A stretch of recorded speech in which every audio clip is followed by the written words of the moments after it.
તો કેતકીજી, મીન રાશિના જાતકો પણ આતુરતાથી રાહ જોઈ રહ્યા છે કે તેમનું નવું વર્ષ કેવું રહેશે, નવા વર્ષમાં કેવા પડકારો, કેવા ચઢાવ ઉતાર જોવા મળશે.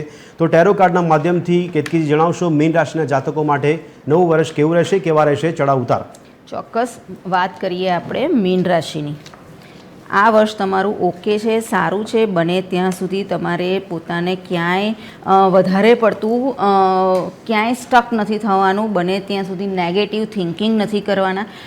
બની શકે છે આ વર્ષ તમારું થોડું ટફ રહેવાનું છે. શનિદેવની પનોતી ચાલી રહી છે, 7.5 ચાલી રહી છે, એટલે કદાચ આ વસ્તુ દેખાઈ રહી છે.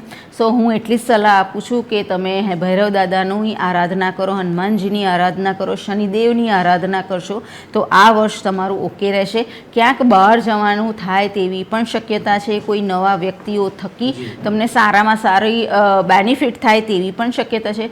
તમે કોઈ પણ એવા પોલિટિક્સ રમતા હોય એવા વ્યક્તિઓથી થોડા દૂર રહેજો આ વર્ષમાં, નહીં તો તમને તકલીફો થશે. સો ઓવરઓલ આ વર્ષ તમારું ઓકે છે. કભી ખુશી કભી ગમ જેવું જ છે. એટલે જેટલી ખુશી મળે એની અંદર જ તમે ખૂબ સુંદર અને સારી રીતે જીવન એટલે આ વર્ષ પૂરું પસાર કરજો. ગમની અંદર બને તો ભગવાનને યાદ કરજો.